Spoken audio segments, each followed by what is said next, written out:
Welcome back to Jeeps and Things. Today I'm rotating the 37s on the Gladiator, so I figured I'd show everybody how I put my Mojave shocks on here. My front tires are in the beginning stages of getting the scalloping.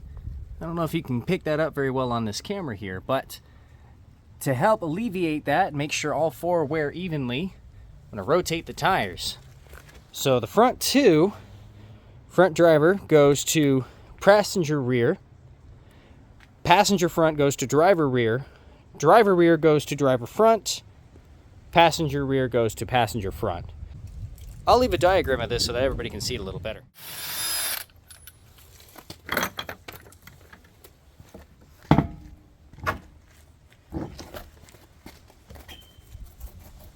You'll have to never mind my spacers. It's the only way I could run the original JK wheels. Fun fact though, Quadtrac actually offers some remake wheels of these JK wheels that have a wider body and a better offset so that you can eliminate the need for spacers if you do want to run JK wheels with 37s. The problem is the Mojave has a much larger bolt than the Rubicon shock. Rubicon takes a 12mm shank bolt, where Mojave takes a 14mm shank bolt. So let me go ahead and pull this out and I'll show you guys what I did to fix that.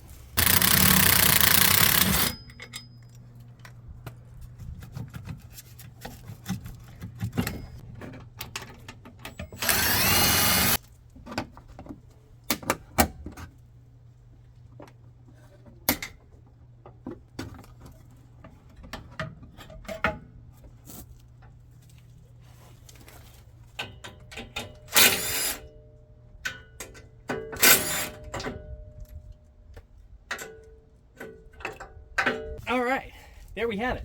Mojave shock is off the Jeep. So what I wound up doing to make these Mojave shocks work on the Rubicon is I put in these sleeves. So this makes up the space between the 12 and 14mm bolts. 14mm being what would be in the Mojave originally. This is just galvanized steel. It's sheet metal that I wound up around a 12mm bolt until it made up the difference. I fully intend to put a 14mm shank bolt with a 12mm thread. I've actually got some being cut right now, but that's how I got these shocks onto this Jeep.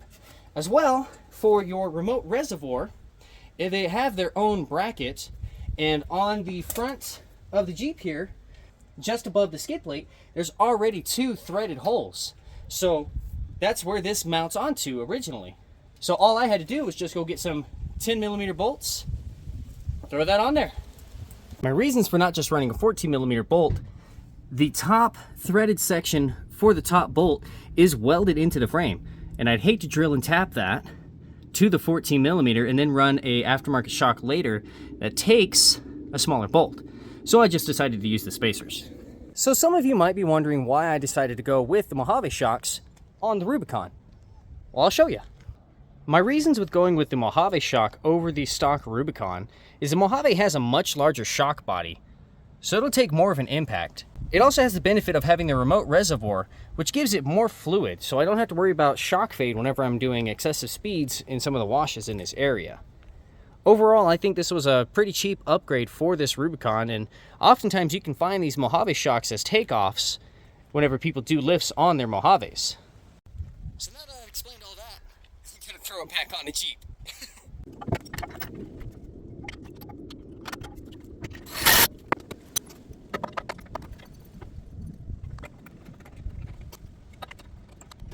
The one thing I wasn't able to do with these front shocks was add in the special little wire bracket that keeps these hoses out of all the suspension, because this doesn't have the same threaded holes in the frame as the Mojave.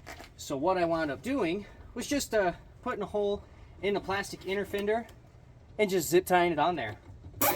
And then for some extra security, I also ran one zip tie through the frame here. There's these 2 open holes. That's all it takes to put Mojave shocks on the front of your Rubicon. And I promise you, the rear is a lot easier. Let me take the rear tire off that's going up here, and I'll explain.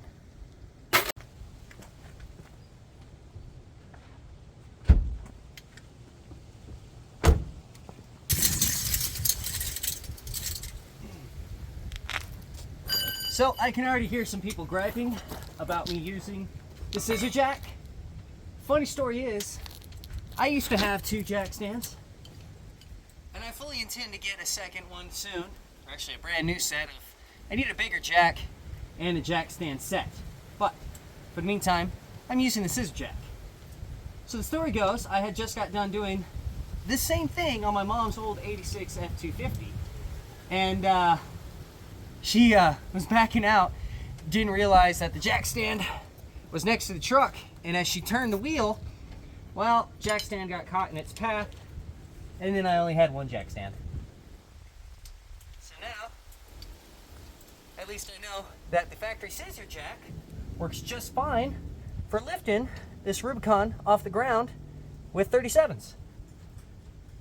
Oh, see, there it goes. Already loose. The other nice thing about the scissor jack is that it's not hydraulic. It's all on that one screw, so you don't have to worry about it ever losing its lift. Basically, it kind of works like its own jack stand.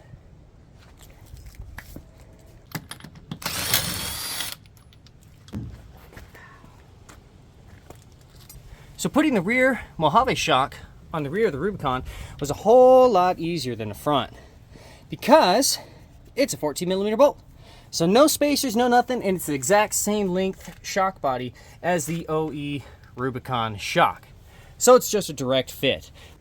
But you do still get a much larger shock body as well as the remote reservoir, which gives you that much more fluid, so you don't have to worry about shock fade whenever this oil starts to heat up. Basically, that means you can go a lot faster off-road and not have to worry about losing ride quality. All right, everybody. Well, now that you know how to put Mojave shocks on your Rubicon, I'm going to finish up this tire rotation. Make sure to like and subscribe to the channel, and until next time, I'll see you on the trail.